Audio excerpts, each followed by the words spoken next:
Des montagnes, des pierres et le désert à perte de vue.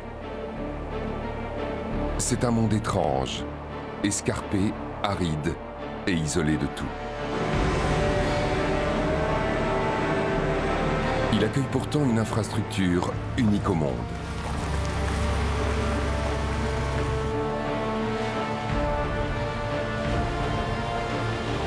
D'énormes antennes paraboliques sont transportées dans ces montagnes.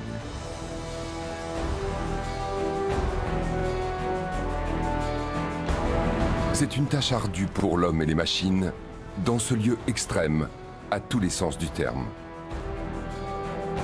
Un site sur l'un des plus hauts déserts d'Atacama a été choisi pour construire le plus grand observatoire de la planète. Il s'agit d'ALMA, le grand réseau d'antennes millimétriques submillimétriques de l'Atacama. Ces télescopes scrutent les nébuleuses. Ils observent la naissance et la mort des étoiles et des planètes.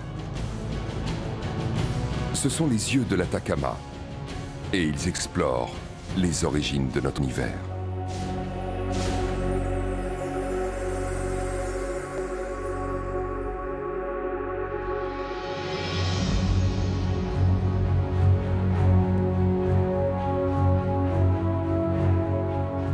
Situé dans le nord du Chili, le désert d'Atacama est un lieu isolé et inhospitalier.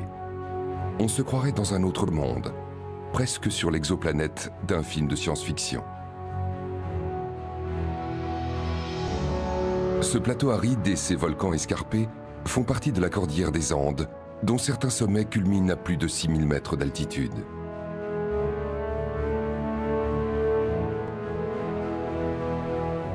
Le paysage est constitué d'un désert rocailleux et de lacs salés. À première vue, cette région semble hostile à toute forme de vie.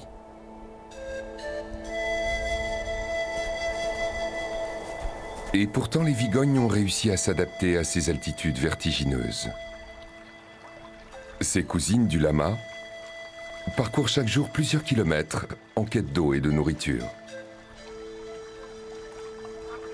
La zone frontalière entre le Chili, la Bolivie et l'Argentine est devenue leur habitat naturel.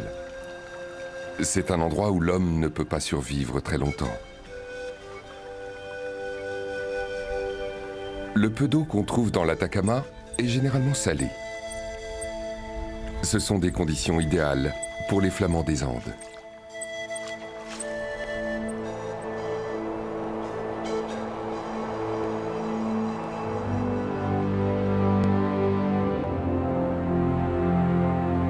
Les très rares précipitations se concentrent sur un immense plateau. Voici le Salar d'Atacama, le plus grand lac salé du Chili. Il est rare que sa surface soit entièrement couverte d'eau. Ce salar est principalement constitué de plusieurs petits lacs asséchés.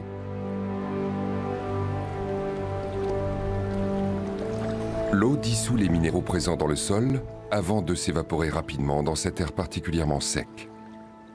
Il ne reste alors que des lacs salés et des dépôts de minéraux. C'est au milieu de ce paysage désolé, à 3000 mètres au-dessus du niveau de la mer, que se trouve le camp de base du plus grand observatoire du monde. ALMA, le grand réseau d'antennes millimétriques submillimétriques de l'Atacama.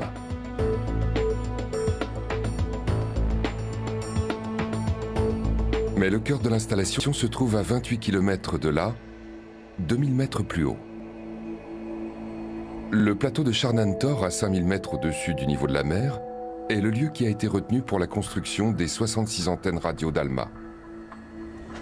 Cette immense installation possède une longue et fascinante histoire, comme nous l'explique John Stoke. Il travaille à l'Observatoire national de radioastronomie des États-Unis, ou NRAO, à Charlottesville, en Virginie. L'histoire du projet ALMA date en réalité de plusieurs décennies. Et dans chaque partie du monde qui participe aujourd'hui à ce projet, on avait pensé à construire un réseau de télescopes.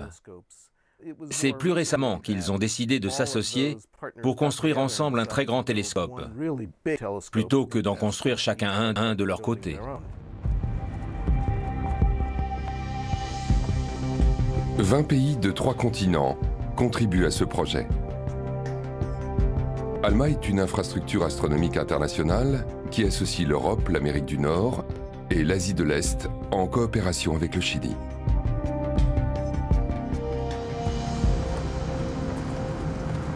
Le service de soutien opérationnel, ou OSF, est le camp de base et le centre de contrôle d'ALMA. C'est d'ici que les antennes installées sur le haut plateau sont suivies et contrôlées.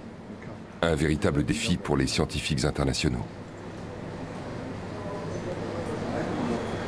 C'est un travail de pionnier.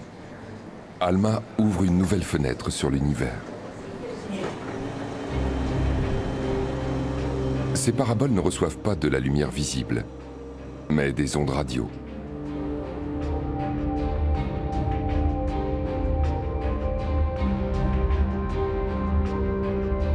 Les astronomes espèrent qu'ALMA leur permettra d'observer des zones dissimulées jusque-là et de faire de grandes découvertes. En astronomie, l'une des questions fondamentales, c'est pourquoi nous sommes là, comment la vie est apparue sur Terre. Les astronomes veulent aussi comprendre comment les étoiles et les galaxies que nous voyons aujourd'hui sont nées. Et comment les systèmes planétaires et les planètes, telles que la Terre, se sont formés. ALMA ne se contentera pas d'observer des disques de débris et d'en déduire la présence de planètes. Il va nous permettre d'observer en direct la formation de planètes. Mais ce n'est pas tout. L'univers est rempli d'objets mystérieux et l'objectif est aussi de percer leurs secrets. L'une des choses les plus fascinantes dans les galaxies, c'est que leur centre est constitué d'un immense trou noir. C'est aussi le cas de notre galaxie. Les trous noirs sont invisibles. Seule la matière sur laquelle s'exerce leur immense force gravitationnelle peut être observée. Pour la première fois, on dispose d'une résolution qui nous permettra de voir un trou noir de très près. Pour obtenir de tels résultats, ils savent qu'ils pourront compter sur ALMA. Le camp de base du réseau d'antennes se trouve au milieu de nulle part.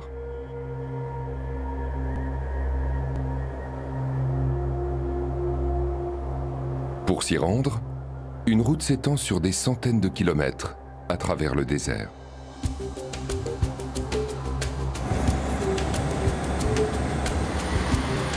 Ces antennes arrivent d'Europe, d'Amérique du Nord et du Japon.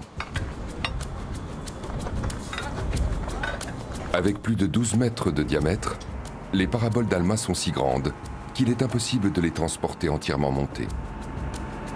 Les différentes parties doivent être assemblées au camp de base. C'est un travail laborieux et plusieurs semaines sont nécessaires pour qu'une antenne soit opérationnelle.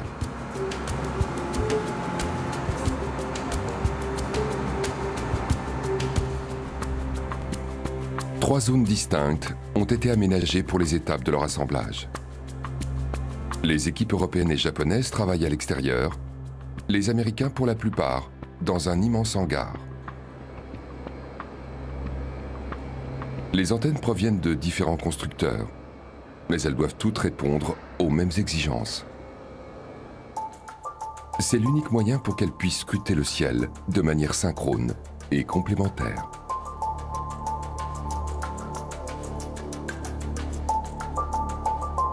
Les astronomes placent de grands espoirs dans ALMA. La précision inégalée des observations dans des longueurs d'onde millimétriques devrait permettre de répondre à de nombreuses questions cruciales. Comment sont formés les systèmes planétaires tels que le nôtre? Avec des étoiles comme notre Soleil et différentes planètes orbitant autour d'elles?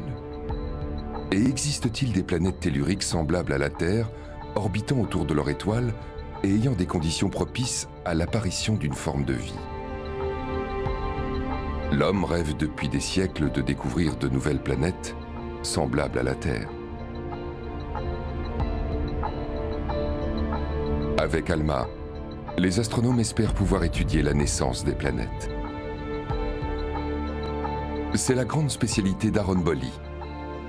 Cet astrophysicien de l'Université de Floride et son équipe ont été parmi les premiers à faire des observations, avant même qu'ALMA soit entièrement achevée.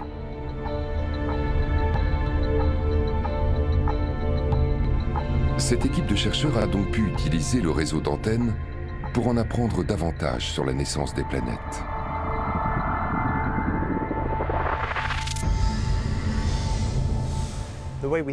Selon la théorie actuelle, la formation des planètes commence par l'accumulation et l'agglomération de poussière. De plus en plus de poussière continue de s'agglutiner et de la roche finit par se former. Ensuite, ces roches deviennent de très gros objets. Ces corps qu'on considère comme des vestiges sont des planétésimaux. Quand on les observe aujourd'hui, on parle de comètes et d'astéroïdes. Ils finissent par s'agglomérer pour former de très gros objets célestes, et certains d'entre eux deviendront des planètes. Mais comment les planètes voient-elles le jour? Pour la première fois, ALMA permet d'obtenir des images beaucoup plus précises, ce qui était impossible avec les télescopes précédents. On a eu une occasion unique d'utiliser ALMA pour étudier la formation des planètes. On a alors observé l'étoile voisine, Fomalhaut, pour tester la théorie actuellement admise. Si on s'est intéressé à Fomalhaut, c'est parce qu'il s'agit d'une étoile très brillante. Elle est 15 à 20 fois plus brillante que le Soleil et elle est très proche de nous. Elle est à 25 années-lumière, ce qui est un jet de pierre à l'échelle astronomique. D'autres télescopes ont déjà permis d'observer une large bande de poussière autour de l'étoile Fomalhaut. Cependant, grâce aux observations dans des longueurs d'onde millimétriques d'ALMA, les astronomes ont découvert un anneau très bien défini. Les calculs et les simulations d'Aaron ont abouti à des résultats surprenants. L'une des meilleures explications concernant l'anneau de Fomalhaut, c'est que la poussière subit l'influence de deux planètes de faible masse. La raison pour laquelle on arrive à cette conclusion, c'est que les bords intérieurs et extérieurs du disque sont nettement plus fins. Pour obtenir cette concentration de poussière, le plus probable est la présence de deux planètes. Voilà comment il est possible de déduire l'existence de toute jeune planète, jusqu'ici inconnue. De plus, les astronomes font de nouvelles découvertes sur les origines de notre système solaire et la Terre elle-même. ALMA n'est pas qu'un puissant télescope permettant d'observer les dernières phases de la formation des planètes à travers les débris. Il permet aussi d'en savoir plus sur la chimie et sur ce qui se passe durant le processus de formation des planètes. Ça nous permettra de mieux connaître la composition des éléments de base des planètes. On en saura également plus sur la composition des planètes telluriques et pourquoi pas les planètes habitables.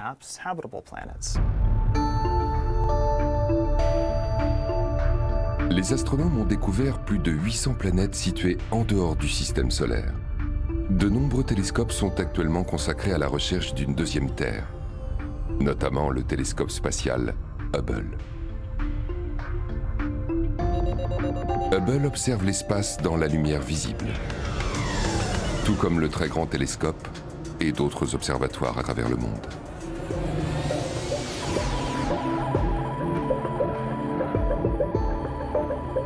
Leurs yeux sont constitués de lentilles et de miroirs. Ces télescopes optiques permettent d'observer l'espace dans le spectre lumineux visible par l'œil humain.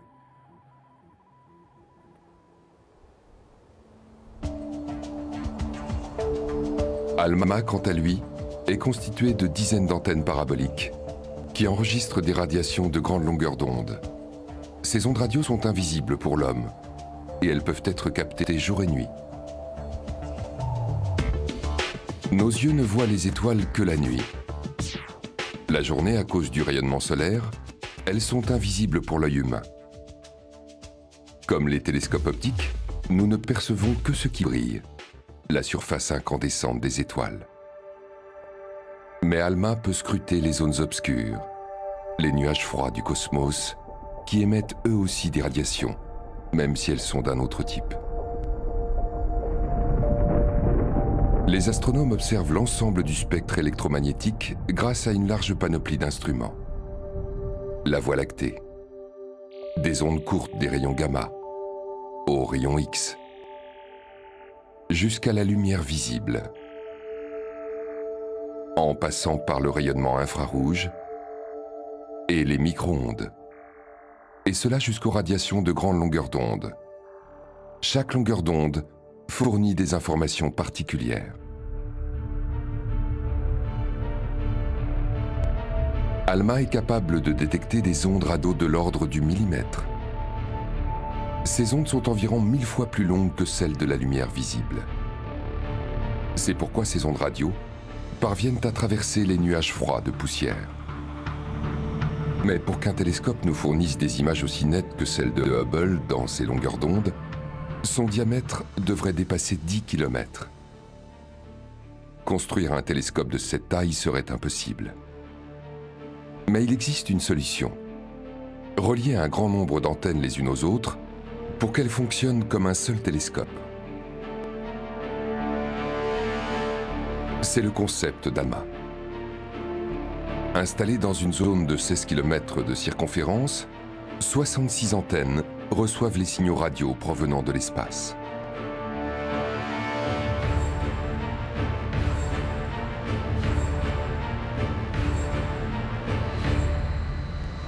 La quantité inimaginable de données est alors transmise à un supercalculateur. Il peut traiter 16 quadrillions, c'est-à-dire 16 millions de trillions d'opérations par seconde.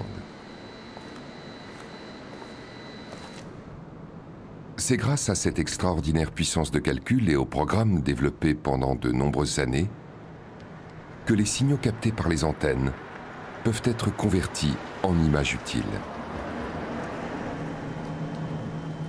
Pendant la phase d'installation, les astronomes ont pu effectuer les premiers tests. Ils ont exploré les galaxies des antennes. Ce spectacle sublime est le résultat de la collision de deux galaxies. Jusqu'ici, l'image la plus nette avait été obtenue par le télescope spatial Hubble. Mais ce qui se passe au sein des nuages sombres dans la zone de collision est demeuré un mystère pour les télescopes optiques. Les observations faites avec ALMA ont fait apparaître des zones d'activité autrefois invisibles. C'est là que les nouvelles étoiles se forment à partir de gigantesques nuages de poussière et de gaz.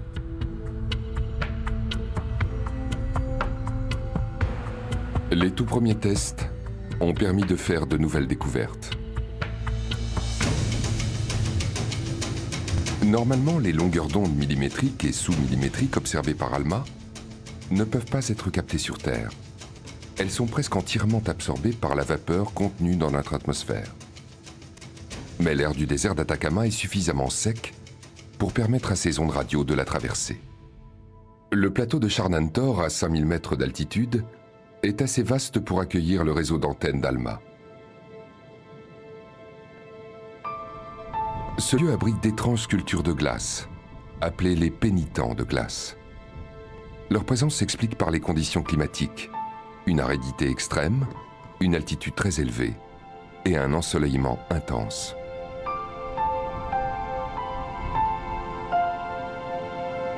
Au bord du plateau de Charnantor, une antenne mesure déjà les ondes millimétriques depuis plusieurs années. l'APEX ou Atacama Pathfinder Experiment. Carlos de Broek fait partie des astronomes qui mènent des études à la fois avec APEX et ALMA. Avant chaque observation, ils doivent mesurer le taux de vapeur dans l'atmosphère. Le télescope actuellement pointé vers le ciel, là où se trouve l'atmosphère, va commencer à descendre. C'est ce qu'il est en train de faire. Il va descendre complètement et mesurer la transparence de l'atmosphère à différentes altitudes. Pendant qu'il balaie l'atmosphère, il enregistre toutes les données. En mesurant la transparence de l'atmosphère, on saura dans quelle proportion corriger nos données. Ce sont ces corrections qui permettent d'obtenir des images interprétables. Quand il n'y a pas de tempête ou trop de vapeur dans l'atmosphère, APEX et ALMA peuvent fonctionner 24 heures sur 24.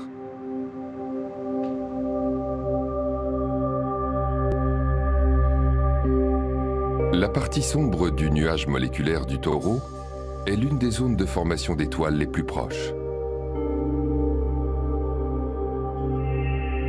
Mais seuls les radiotélescopes comme APEX sont capables de détecter les pouponnières d'étoiles au sein de ces nuages. C'est la même chose avec Orion. Parfois appelé le chasseur, Orion est une constellation facilement reconnaissable. Près des 3 étoiles de la ceinture d'Orion, on trouve une nébuleuse sombre. Ces nuages de poussière dissimulent un secteur très actif. Observés en longueur d'onde radiomillimétrique, ils apparaissent clairement. C'est le lieu de naissance des étoiles. Ici, à partir de la cendre engendrée par les explosions stellaires, une nouvelle génération de corps célestes va voir le jour.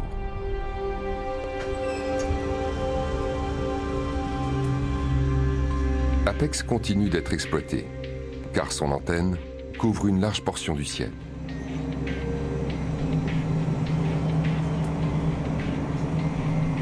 À l'inverse, les antennes d'ALMA observent un secteur beaucoup plus réduit, mais avec une résolution bien plus grande et un niveau de détail sans précédent.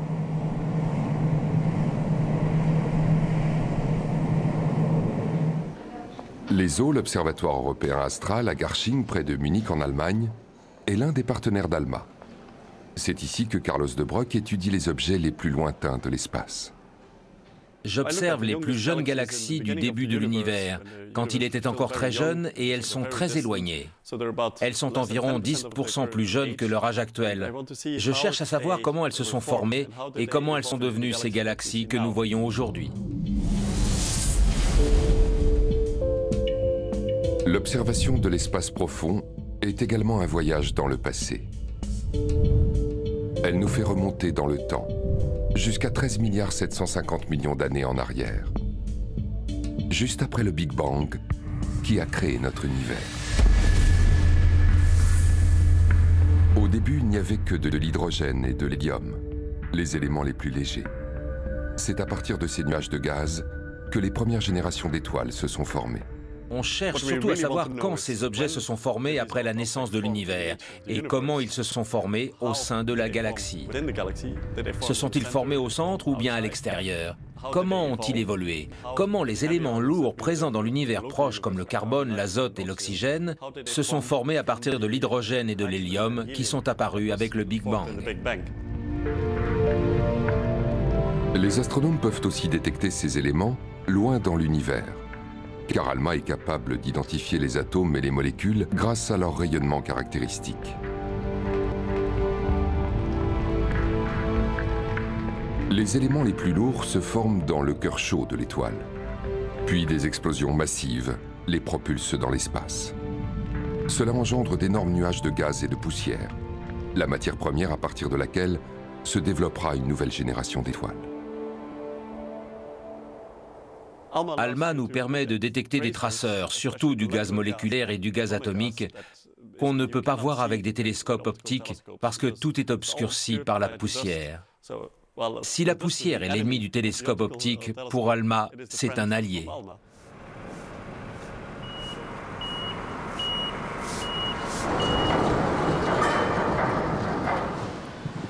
Ces antennes paraboliques doivent être réglées avec une extrême précision. C'est pourquoi elles sont assemblées avec le plus grand soin. Les techniciens utilisent des instruments laser pour s'assurer que chaque élément est au bon endroit. Ces 120 panneaux en aluminium sont mis en place avec la plus grande minutie. Il faut 5 jours pour tous les installer, après quoi la surface est achevée.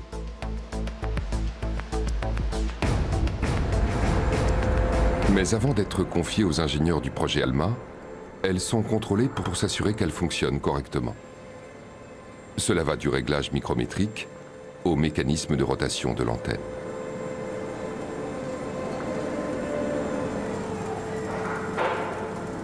D'autres tests sont ensuite effectués par les ingénieurs du projet ALMA. Ici, le responsable est le directeur adjoint chargé de l'intégration des systèmes, Bernard Lopez. On se trouve dans la zone d'intégration. C'est ici qu'on reçoit les antennes des fournisseurs. Une fois qu'on a vérifié qu'elles sont suffisamment précises, on intègre les instruments scientifiques. Après ça, on vérifie que tout fonctionne bien. Et ce n'est qu'après qu'on livre les antennes. Pour commencer, il faut tester et calibrer les antennes. Avec l'aide d'un mât de transmission, ils établissent un profil de chaque parabole. Les données obtenues lors de cette phase de calibrage sont ensuite transmises aux techniciens. Quand on regarde ces antennes, on voit qu'elles sont constituées de nombreux panneaux. Et chacun d'eux possède de nombreux trous destinés aux vis et aux systèmes de réglage. Ces systèmes de réglage nous permettent de régler mécaniquement et d'améliorer la position des panneaux en corrigeant leur déformation. À partir des mesures holographiques, on obtient des plans de correction. Ces plans de correction sont ensuite confiés à une équipe qui sera chargée de remédier aux légers défauts. Ça ne suffit pas toujours pour y arriver du premier coup. Il faut souvent recommencer plusieurs fois pour atteindre le niveau de précision attendu. Chaque antenne parabolique compte des centaines de vis et chacune doit être ajustée à la main, généralement de quelques millièmes de millimètre, des micromètres. La précision attendue de la surface est de 25 millièmes de millimètre, moins que le diamètre d'un cheveu. Une fois que tout est parfaitement conforme et que les instruments électroniques sont installés, ces antennes sont intégrées au réseau. C'est le seul moyen de garantir que ces paraboles construites par différents fabricants fonctionneront de concert avec la précision voulue. Toutes les antennes doivent se déplacer de manière synchronisée.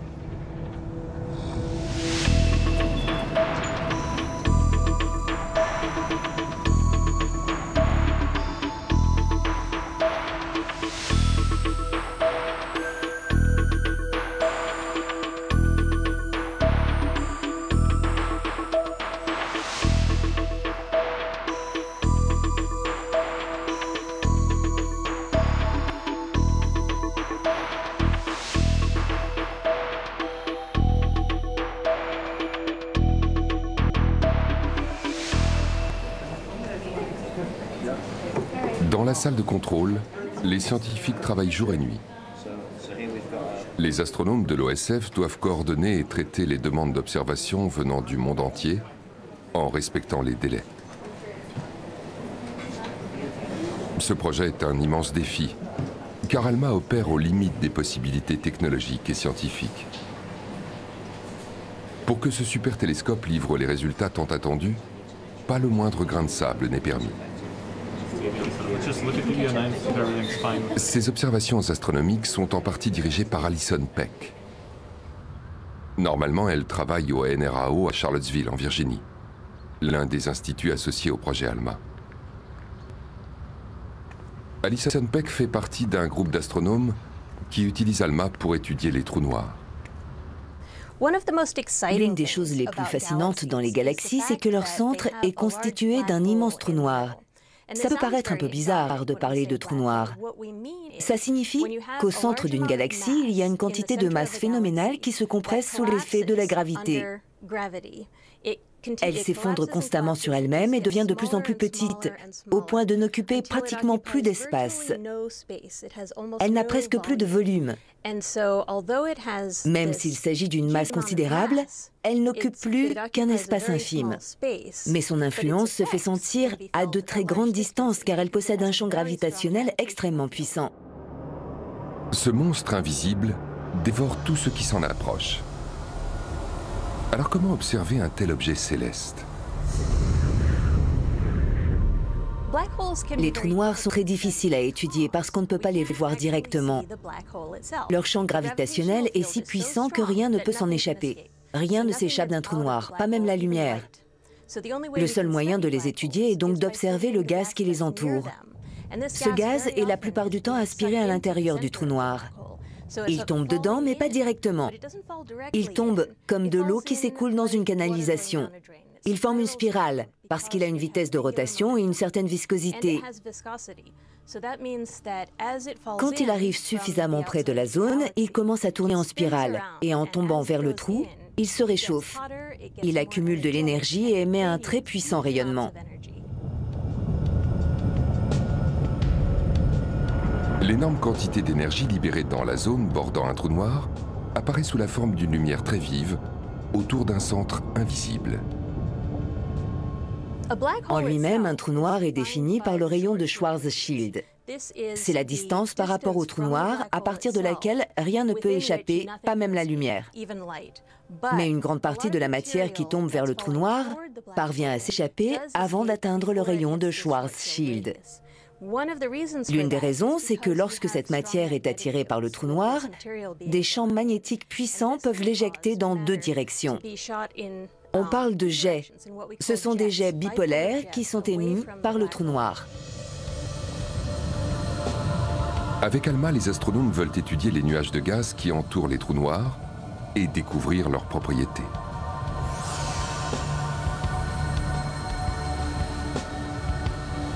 Cela s'applique aussi aux trous noirs, situés au centre de notre Voie lactée. Pour établir son existence, les astronomes ont passé des années à faire des observations et des calculs.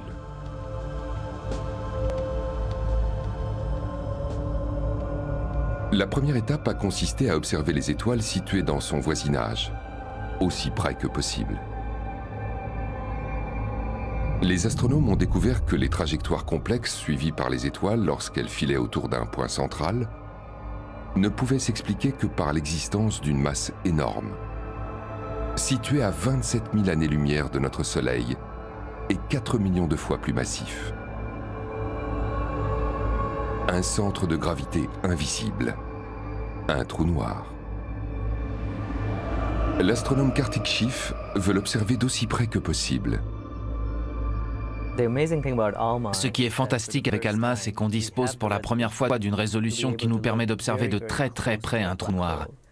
ALMA offre une résolution extraordinaire.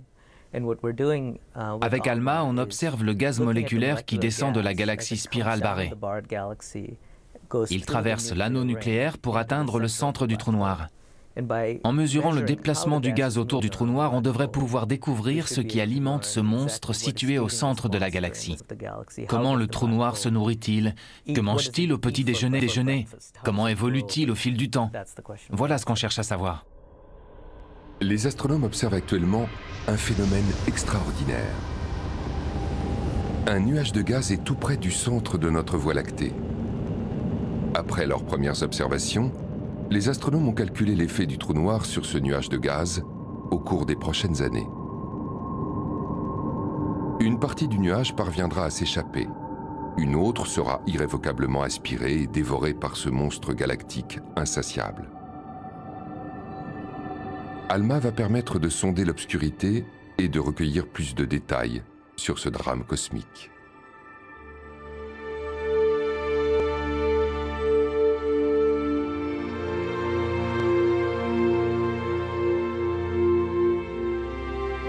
Le plateau de Chardin-Tor est le lieu idéal pour observer les ondes radio. Il est assez vaste pour accueillir l'immense réseau d'antennes d'ALMA. Et à 5000 mètres, il est si haut que l'atmosphère ténue ne provoque pratiquement aucune interférence à la réception.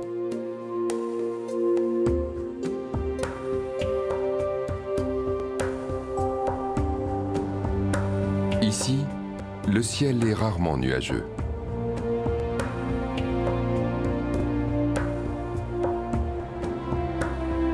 Le désert d'Atacama se trouve sur les versants sous le vent des Andes.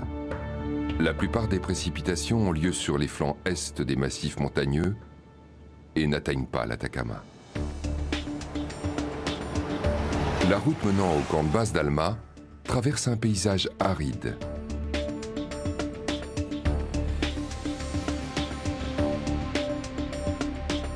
L'infrastructure est entièrement ravitaillée par la route, surtout en eau.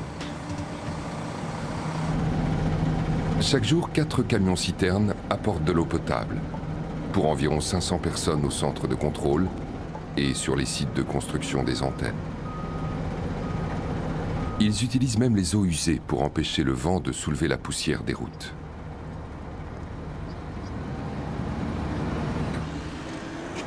La précieuse eau potable est livrée en bouteilles. Chaque personne travaillant ici en a constamment une à la main. La sécheresse extrême et les faibles taux d'oxygène représentent d'énormes difficultés pour les hommes et le matériel. Ils ont une bonne raison d'assembler ces antennes au camp de base. Le scientifique chargé de la mise en service, Denis Barkatz, connaît bien le problème. Ici, on est à 3000 mètres.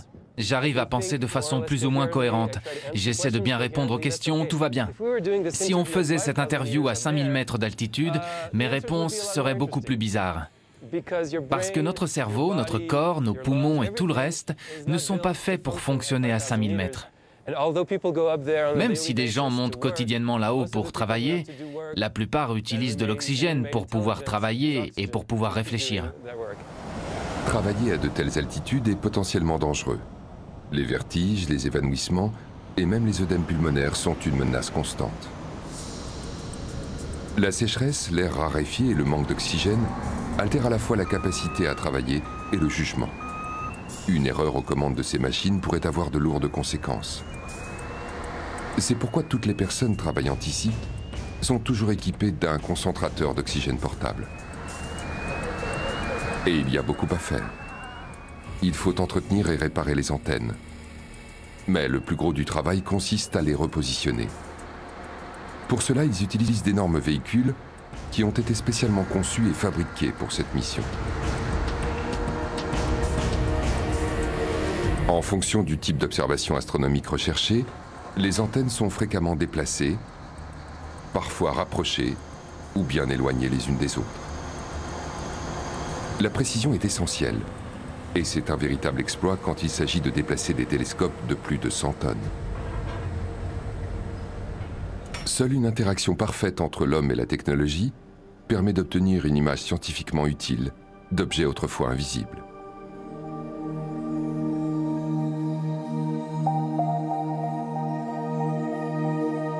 Les galaxies des antennes n'ont pas pour seul intérêt de permettre aux scientifiques de tester les performances d'ALMA. Elles révèlent aussi les menaces qui pèseront un jour sur notre Voie lactée. Dans environ 4 milliards d'années, il est très probable que notre galaxie entrera en collision avec celle d'Andromède.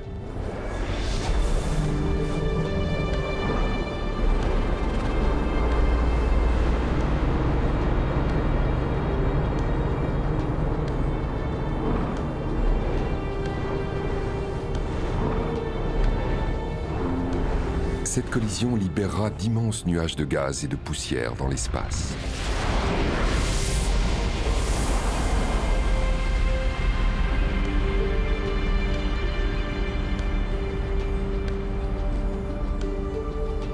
Cette poussière est la matière première à partir de laquelle de nouvelles étoiles et planètes se formeront.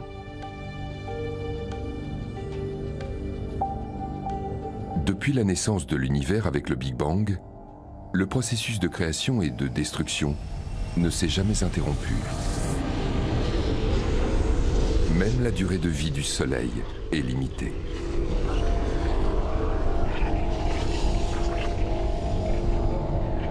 Dans environ 5 milliards d'années, il deviendra une gigantesque géante rouge qui engloutira et détruira notre planète. Cette étoile finira par exploser et sa masse sera éjectée dans l'espace. Cela donnera naissance à de nouveaux nuages de gaz et de poussière. Ce processus de la mort des étoiles est au centre des recherches de l'astronome Matthias Merkur à l'Institut Argelander de Bonn. D'un point de vue galactique, l'objet qu'il étudie n'est pas très éloigné. Une géante rouge dans la constellation du Sculpteur, à seulement 1000 années-lumière.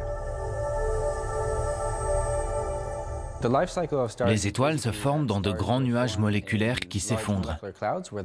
Quand elles deviennent suffisamment denses, elles commencent à brûler l'hydrogène en hélium.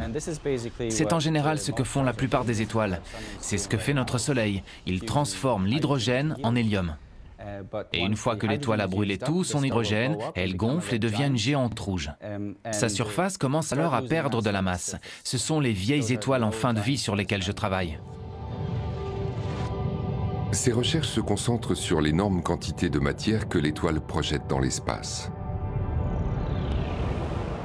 Les géantes rouges perdent de la masse jusqu'à ce qu'elles meurent, mais à des taux relativement faibles. Mais environ tous les 10 000 ans, elles passent par une phase d'explosion thermique. L'hélium brûle très rapidement à l'intérieur de l'étoile et on assiste à une très forte hausse de la température pendant des centaines d'années qui amène l'étoile à se restructurer et à devenir plus lumineuse. Cette augmentation de la luminosité l'amène aussi à perdre beaucoup plus de masse et à une vitesse bien plus élevée. Elle éjecte alors de la matière. Et comme elle continue à éjecter de la matière, une enveloppe très ténue se forme en s'éloignant du cœur de l'étoile. On appelle ce phénomène une enveloppe détachée. Jusqu'à récemment, l'enveloppe autour du cœur de l'étoile était très difficile à étudier.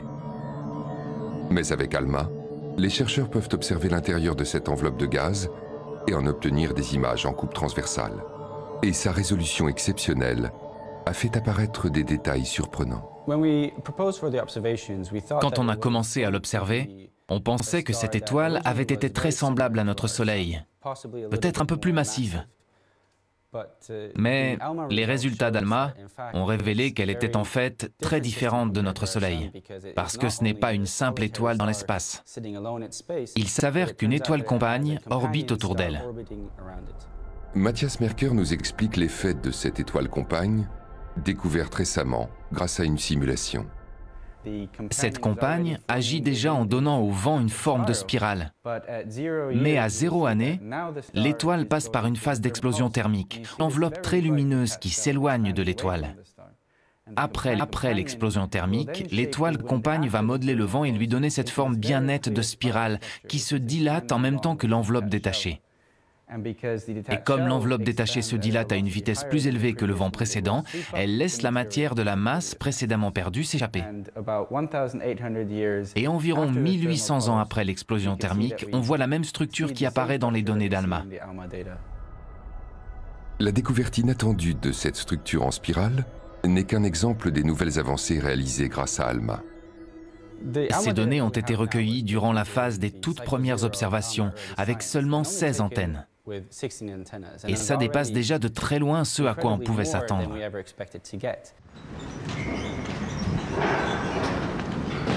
ALMA ne sera entièrement opérationnel qu'avec ses 66 antennes.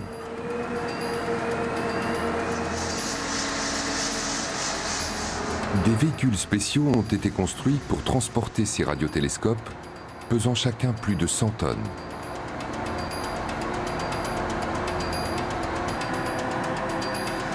Il n'existe que 2 exemplaires de ce véhicule dans le monde.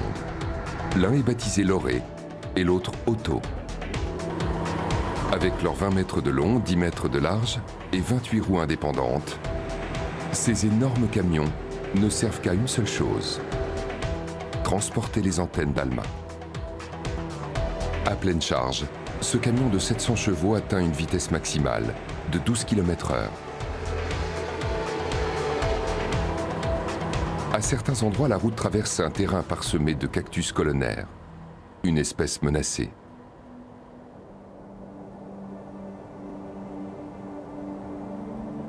Quand la route a été construite, les cactus qui se trouvaient sur le tracé ont été soigneusement déterrés et replantés ailleurs.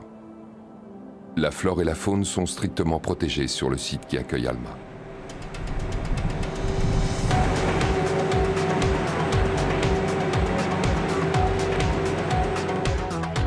La route de 28 km qui relie le camp de base au champ d'antenne n'est pas sans danger.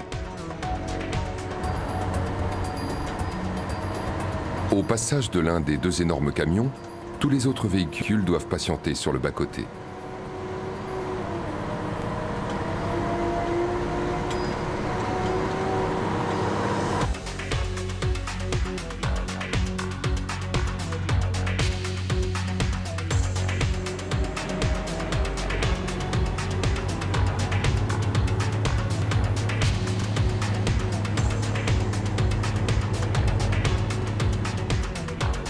Après environ 5 heures de route, l'énorme véhicule atteint le plateau situé à 5000 mètres d'altitude avec son précieux chargement.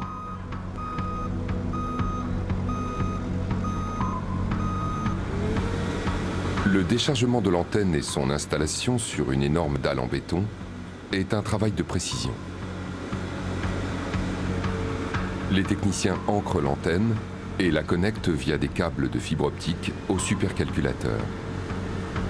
À présent, elle peut commencer à fonctionner et contribuer à résoudre les mystères de l'univers.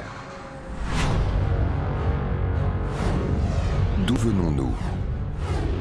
La réponse à cette question se trouve dans les étoiles. Les processus qui ont eu lieu au cours de la naissance et de la mort des étoiles et des planètes ont aussi une importance vitale pour la recherche sur les origines de la vie. En effet, les éléments chimiques dont nous sommes tous constitués ont été créés au centre des étoiles avant d'être éjectés dans l'espace par des explosions massives. Cela signifie que les êtres humains font eux aussi partie intégrante du cycle cosmique éternel.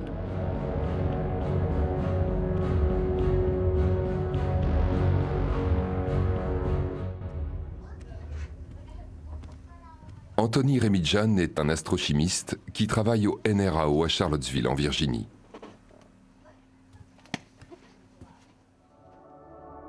Il est spécialisé dans la recherche des molécules organiques dans l'espace. On essaie de comprendre comment la chimie organique se déroule dans l'espace. Ce n'est pas aussi simple que d'aller dans un laboratoire de chimie où il suffit de prendre un peu de ceci et un peu de cela pour obtenir des molécules organiques après les avoir mélangées. L'espace fait ça depuis des milliards d'années.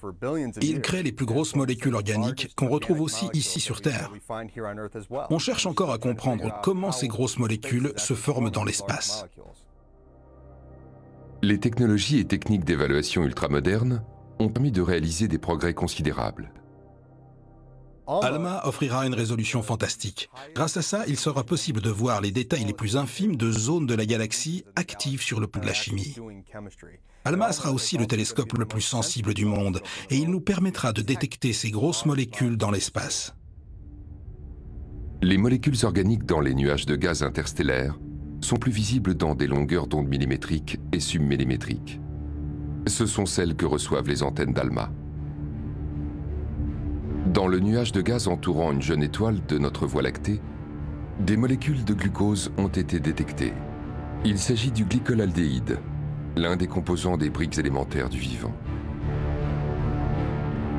Pour pouvoir identifier de telles molécules, il faut d'abord déterminer leur rayonnement caractéristique en faisant des expériences en laboratoire. Ils sont ensuite comparés aux signaux venant de l'espace et c'est ainsi qu'on peut les identifier.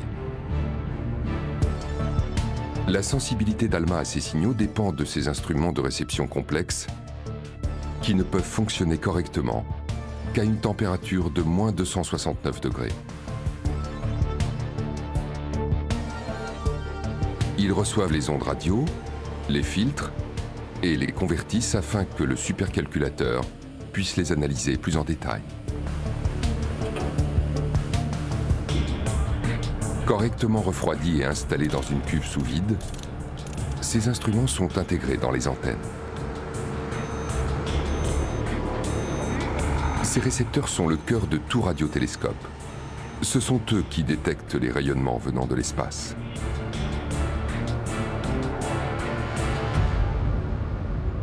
Ce n'est que si tout est installé et fonctionne parfaitement, de la plus petite vis à l'instrument le plus complexe, que les astronomes peuvent espérer faire des découvertes majeures. Les premiers résultats sont prometteurs et les recherches commencent à peine.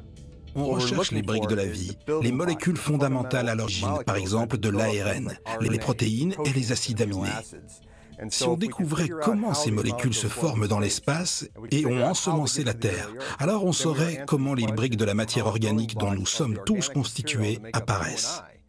On saura comment les molécules de l'ARN capables de s'auto-répliquer se forment et peuvent évoluer sur de jeunes planètes. On pense que tout commence dans l'espace.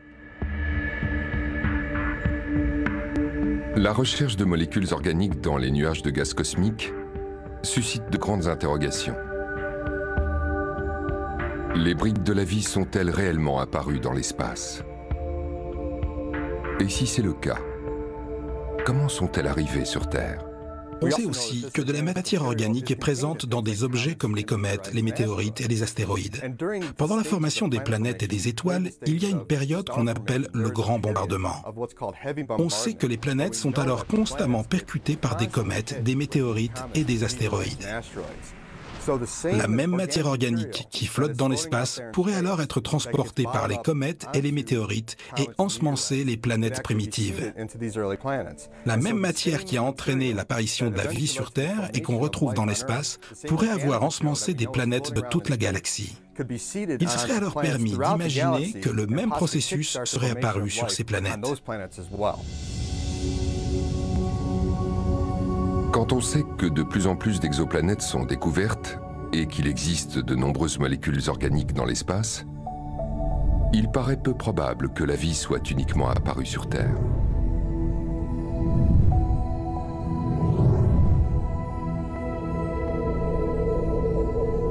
Et qui sait ce qu'ALMA permettra de découvrir aux confins de l'univers?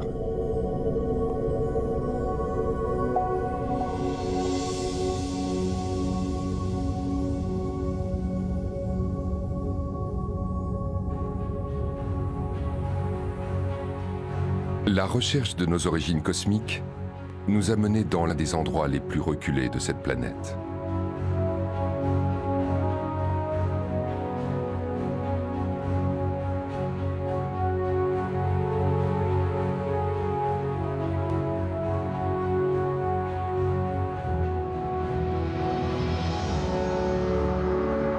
À la façon d'un avant-poste en terrain encore inconnu, le centre de contrôle d'ALMA est niché sur les hauteurs andines.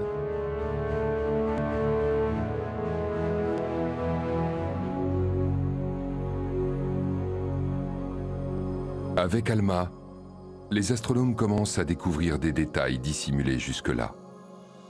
Ils pensent aussi pouvoir observer de nouveaux phénomènes encore inconnus. Leurs découvertes nous offriront assurément une toute nouvelle image de l'univers.